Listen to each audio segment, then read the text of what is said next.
Senator Cruz. Thank you, Mr. Chairman. Ms. Abrams, it's been over 2 years, and you still refuse to concede that you lost the race for governor in Georgia in 2018. You have said that, quote, you do not concede that the process was proper, and that, quote, they stole it from the voters of Georgia. Yes or no, today, do you still maintain that the 2018 Georgia election was stolen? As I've always said, I acknowledged at the very beginning that Brian Kemp won under the rules that were in place. What I object to are rules that permitted thousands of Georgia voters to be denied their participation in this election or to have their votes cast out. And so I will continue to disagree with the system until it is fixed. We have seen marked progress made, and unfortunately it was undone in SB 202, but I will continue to advocate for a system that permits every eligible Georgian to cast their ballots. Ms. Abrams, I'm going to ask you to please answer the question I asked, which is, do you, yes or no, do you still maintain the 2018 election was stolen? That's your language. My full language was that it was stolen from the voters of Georgia. We do not know what they would have done because not every eligible Georgian was permitted to participate fully in the election. So you also told the New York Times that your loss, quote, was fully attributable to voter suppression. Ms. Abrams, do you know in Georgia whether the percentage of African-American Georgians who are registered to vote and who turned out to vote, is it higher or lower than the national average? It is higher than the national average because Georgia is one of the largest states with an African-American population. But that's not tied to the size of the population. The percentage of black Georgians who are registered to vote in 2018 is 64.7%. That compares to 60.2% as the national average. The percentage of Georgians who voted in 2018, the election you claim was stolen from you, was 56.3%. That's higher than the national average of 48%. Let me ask you this, Ms. Abrams. In 2018, do you know which demographic group in Georgia had the highest registration percentage and the highest turnout percentage?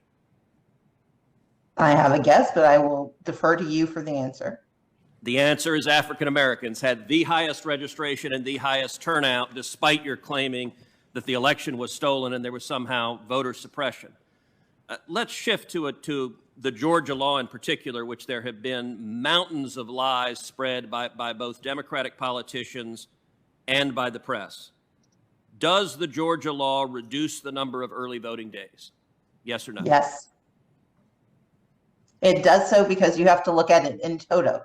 It is not simply looking at the number of days that were expanded for 40% of the population, which for 60% of the population had been the norm. It also has to look at the early voting runoff days that were indeed shortened. If you add together the total number of days, is it correct that the law increases the number of mandatory days of early weekend voting? It is a partial answer to say that certain days were increased in certain counties that had not participated in the use of all of those days of elections. They had been optional, and most 60% of Georgians had been able to vote for those full number of days. 40% will now join, and that is a good thing. But at the exact same time, this same bill eliminates weeks of early voting during runoff elections and limits and allows the elimination of weekend voting. Do you believe that requiring an ID to vote suppresses votes? As I have said, written, testified, and have repeated today, I believe that voter identification is always appropriate. You should know who is voting. What I object to are the ways that we are narrowing and restricting who has access to the right to vote. And that has been a common and necessary complaint. As we noted in 2018, what happened to Native Americans in North Dakota who were denied the right to vote because they were required to have photo identification that included language and included perquisites that they were not entitled to demand. When we have narrowing of opportunities without expansion of access, that is absolutely wrong, and I will stand against it in Georgia and everywhere. During the 2020 election, did your organization, Fair Fight, collect ballots for voters? And if so, were the people collecting ballots for your organization paid? We did not collect ballots. We did not pay people to collect ballots. We sent to voters absentee ballot applications, as did the Secretary of State, as did a number of other organizations, because in the midst of a pandemic, we thought it was important for voters who may or may not have had information about what their rights were to ensure that they had the education and opportunity for engagement in our elections. So I want to be clear about your testimony to this committee. Your testimony is that your organization did not pay any person in the state of Georgia in 2020 to collect ballots for anybody else. No, sir. Okay, thank you.